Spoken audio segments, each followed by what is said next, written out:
Greetings, Mark here from Cream Cycles. I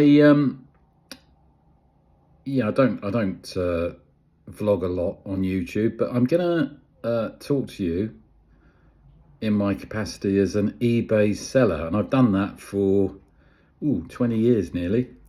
So yeah, I've got a lot of experience in trading on eBay, and I've had a couple of issues which I feel so strongly about now that I'm going to see if there are any other sellers out there that have had issues like this.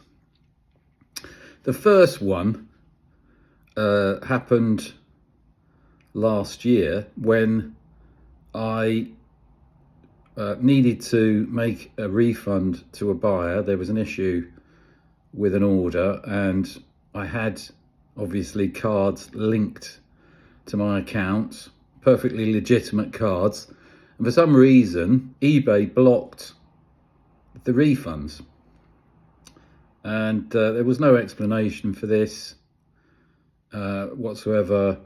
Just blocked the refund, and then, as you all know, if a refund doesn't occur, they then have to intervene after a couple of weeks and make me refund the buyer.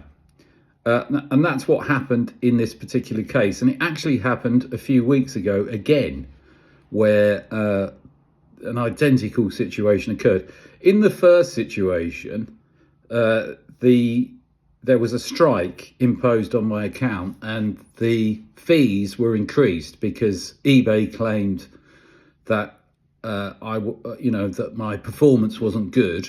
They didn't recognise the fact that I had a perfectly legitimate card linked to my account, and it was in fact they that had interrupted the return and created the strike. And I actually took that matter to court, and they didn't even defend it, and I got a county court judgment against them.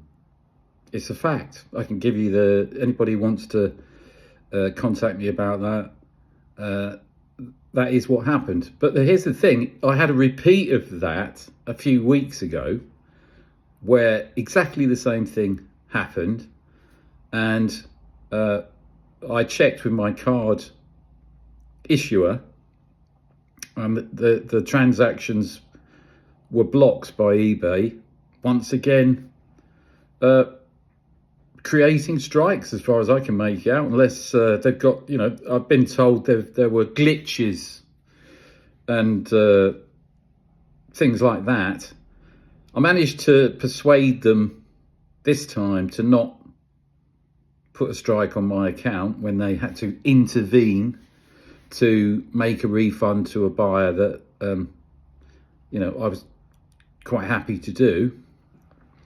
So yeah, that one I'm interested in. If there's anybody else any sellers out there that have had that situation and may or may not have had additional fees imposed on them because of it, I'd really like to hear about that.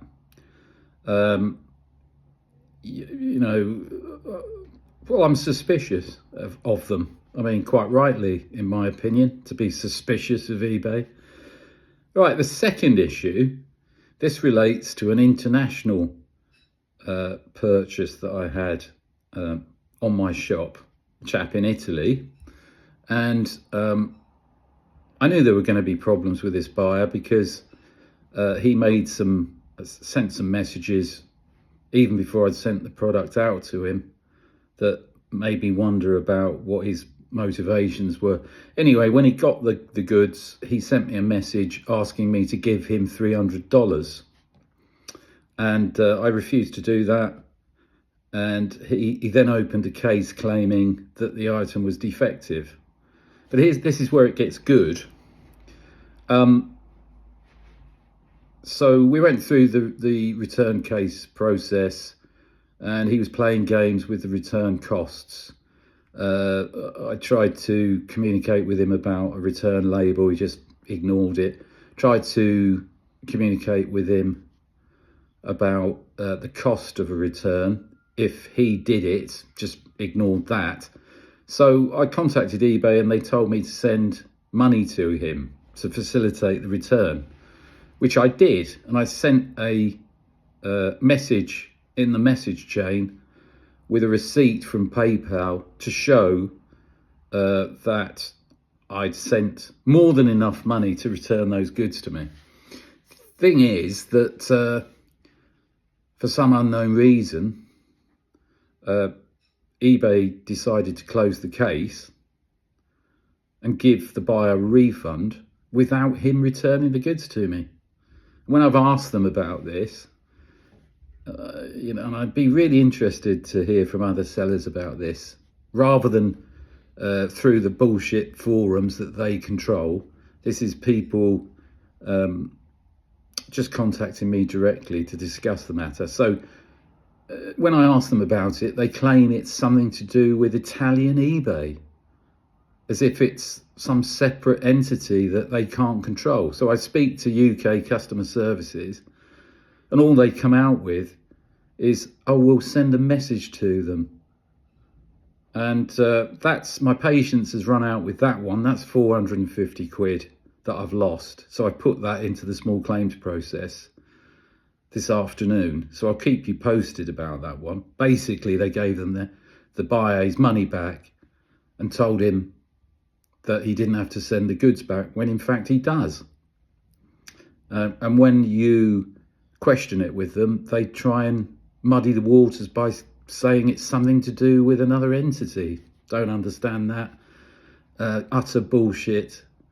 Got bored of it, so that one's going to court. Stay posted.